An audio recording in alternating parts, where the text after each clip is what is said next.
Year 2. The announcement hit every screen in Nero Vega simultaneously, every billboard, every wrist display, every headquarters, every safe house, every contestant. Second year commencing, current contestants. 170,400. The city erupted. 1 full year survived. 1 full year endured. 1 full year closer to the end. Inside Reaper headquarters, Aurora stared at the display while chewing through breakfast. Year 2. Plum whistled.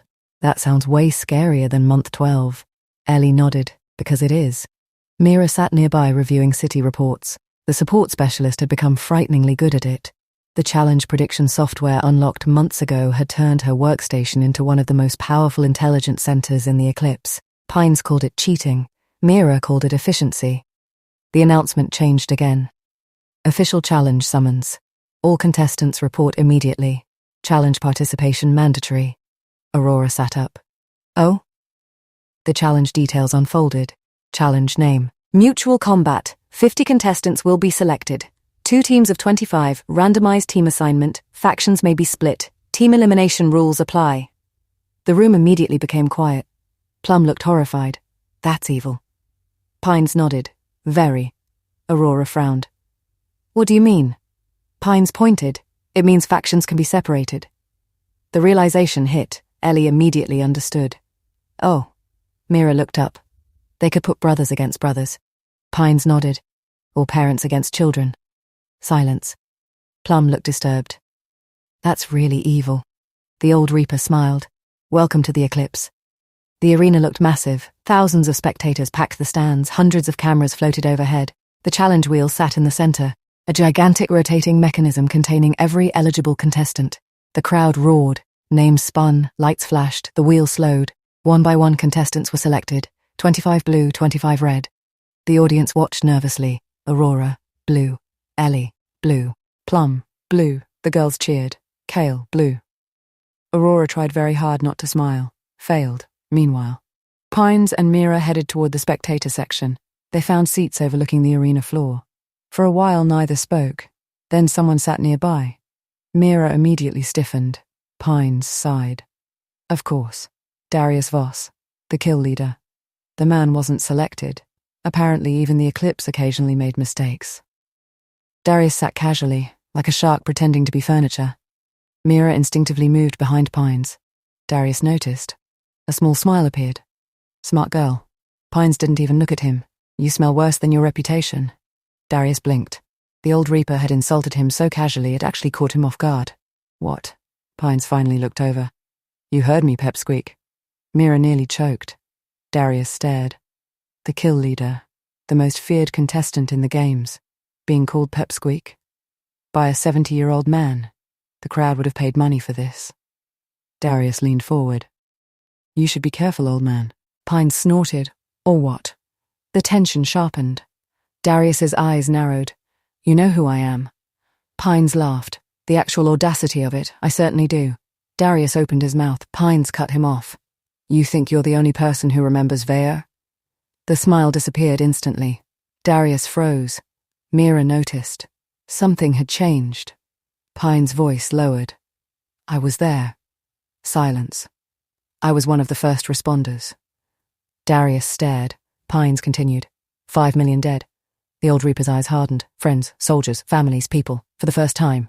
Darius looked genuinely uncertain. Then Pines casually asked, So? Darius frowned. So? You support House Rain? Obviously. Pines nodded. The planet drills too? Silence. What? The old Reaper tilted his head. The drills. Darius looked confused. What drills? Pines stared. Then realized. The boy genuinely didn't know. Slowly. Very slowly. The old Reaper sat back. Well. Darius's heartbeat quickened. What drills? Pines' eyes never left him. Every major rain world had a planetary demolition system. The arena vanished, the crowd vanished, everything vanished. Darius heard only Pines. No, Pines nodded, yes. Darius shook his head. No. The old Reaper remained calm. They drilled directly to planetary cores. Darius's face went pale. No. The systems were installed under Lord Rain's orders. The words hit like bullets. Mira watched silently. Darius looked physically ill. My world. Pines didn't soften it. Your world didn't die because Reach attacked. The old Reaper leaned forward. It died because somebody activated the drill. Silence. Absolute silence. Darius looked away, processing, trying, failing. Pines didn't press. He simply let the information sit, like poison. Eventually Darius stood, not angry, not threatening, just shaken. He left without another word. Mira watched him go, then looked at Pines. How did you know him? The old Reaper remained quiet for a while. Then, I knew his father. Mira blinked. What? Pines stared toward the arena. He asked me for a favor. The memory returned. Fire, smoke, death, an escape pod, a terrified boy, a father. Pines smiled sadly. He asked me to let the pod go. Mira went still. Pines nodded, so I did. A pause, then, you shot him after? The old Reaper looked away. He asked me to do that too. Silence. Mira didn't know what to say. Eventually she asked, how did you know that was the boy? Pines smiled faintly. The scar. Darius's scar. The one running from temple to mouth. The same scar he got trying to reach the pod. The realization hit. The old Reaper had been carrying that memory for 20 years. The challenge began. The arena transformed into a massive urban battlefield. Buildings, roads, obstacles, kill zones, 50 contestants. Only one team could survive. The battle was chaos. The sort of challenge that became Eclipse legend. Kale dominated one side of the map. Ellie controlled another. Plum became an absolute menace. And Aurora became something else entirely. Halfway through the challenge, the commentators noticed. Twin daggers, not her usual style, not lately. The audience became curious. The kills began stacking. 1, 3, 5, 10, 15. The commentators went insane because they recognized the style. An old style, a forgotten style, a legendary style. One once used by a contestant named Kenny Reach. The audience erupted. The comparisons began instantly. Aurora stood atop a ruined transport station surrounded by defeated opponents. Blood, sweat, victory. The camera drones hovered close. Aurora looked directly into one, smiled, then raised her daggers.